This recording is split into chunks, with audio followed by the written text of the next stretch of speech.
Hello, I hope you're doing well today. Welcome to Let's Read with Miss K. I'm Miss K. Hope you're all doing well out there and staying safe. Well, today's book is Ada Twist Scientist. So, let's read. Ada Twist Scientist.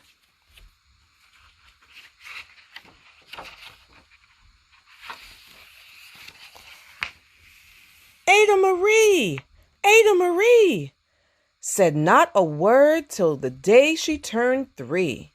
She bounced in her crib and looked all around, observing the world but not making a sound. She learned how to climb and made her big break, with a trail of chaos left in her wake. She ran through the day, chasing each sound and sight, and didn't slow down till she conked out at night.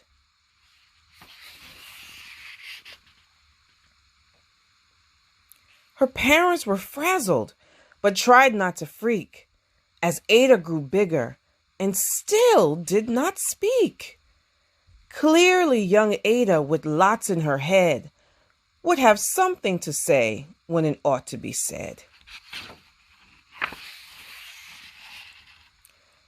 That's just what happened when Ada turned 3. She tore through the house on a fact-finding spree and climbed up the clock just as high as she could. Her parents yelled, "Stop!" as all good parents would. Ada's chin quivered, but she did not cry.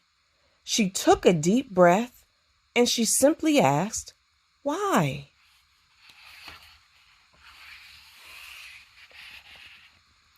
Why does it tick? And why does it talk? Why don't we call it a granddaughter clock? Why are there pointy things stuck to a rose? Why are there hairs up inside your nose? She started with why, and then what, how, and when. By bedtime, she came back to why once again. She drifted to sleep as her dazed parents smiled at the curious thoughts of their curious child, who wanted to know what the world was about. They kissed her and whispered, "You'll figure it out."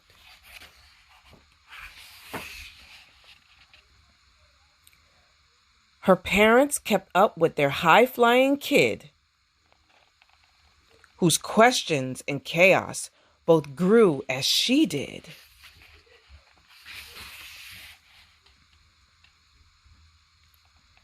Even Miss Greer found her hands were quite full when young Ada's chaos wreaked havoc at school. But this much was clear about Miss Ada Twist. She had all the traits of a great scientist. Ada was busy that first day of spring, testing the sounds that make mockingbirds sing, when a horrible stench whacked her right in the nose, a pungent aroma that curled up her toes. "Zowie!" said Ada, which got her to thinking. "What is the source of that terrible stinking? How does a nose know there's something to smell? And does it still stink if there's no nose to tell?" She rattled off questions and tapped on her chin. She'd start at the start, where she ought to begin. A mystery, a riddle, a puzzle, a quest. This was the moment that Ada loved best.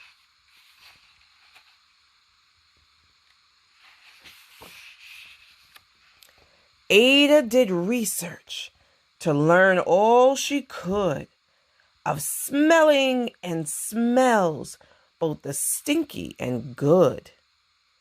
One hypothesis Ada thought could be true. The terrible stink came from Dad's cabbage stew. She tested and tested, but soon Ada knew it was time to come up with hypothesis 2.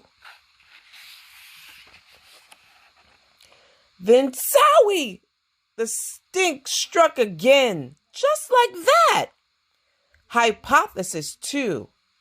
It's caused by the cat. The cat couldn't make such a stink on its own. It needed perfume and some fancy cologne. So young Ada tested. The test was a flop. She started again, but her parents yelled, "Stop! Ada Marie! Ada Marie! To the thinking chair now! By the time we count 3. Enough, said her mother. That's it, said her dad. Her parents were frustrated, frazzled, and mad. Why? Ada questioned. Her mother said, No. What? Ada queried. Her father said, Go. You've ruined our supper. You've made the cat stink. Enough with your questions. Now sit there and think. She looked at her parents. Her heart turned to goo. Poor Ada Twist didn't know what to do. She sat all alone by herself in the hall, and Ada once more could say nothing at all.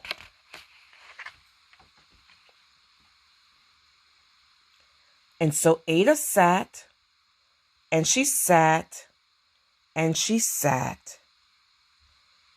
And she thought about science and Stu and the cat, and how her experiments made such a mess. Does it have to be so? Is that part of success? Are messes a problem? And while she was thinking, what was the source of that terrible stinking? Ada Marie did what scientists do. She asked a small question, and then she asked 2. And each of those led her to 3 questions more. And some of those questions resulted in 4. As Ada got thinking, she really dug in.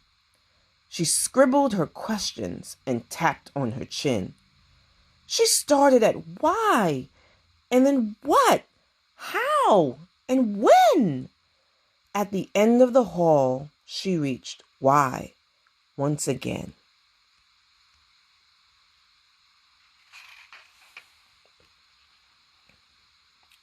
Her parents calmed down and they came back to talk. They looked at the hallway and just had to gawk. No patch of bare paint could be seen on the wall. The thinking chair now was the great thinking hall. They watched their young daughter and sighed as they did. What would they do with this curious kid who wanted to know what the world was about? They smiled and whispered, "We'll figure it out." And that's what they did, because that's what you do when your kid has a passion and a heart that is true. They remade their world. Now they're all in the act of helping young Ada sort fiction from fact. She asks lots of questions. How could she resist? It's all in the heart of a young scientist.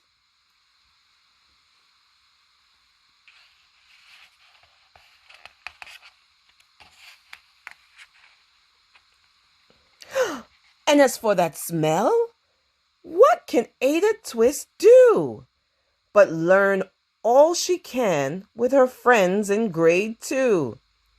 Will they discover the stink that curls toes? Well, that is the question.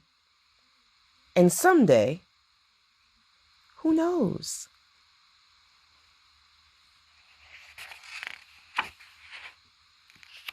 The end. Hope you have a great day, guys.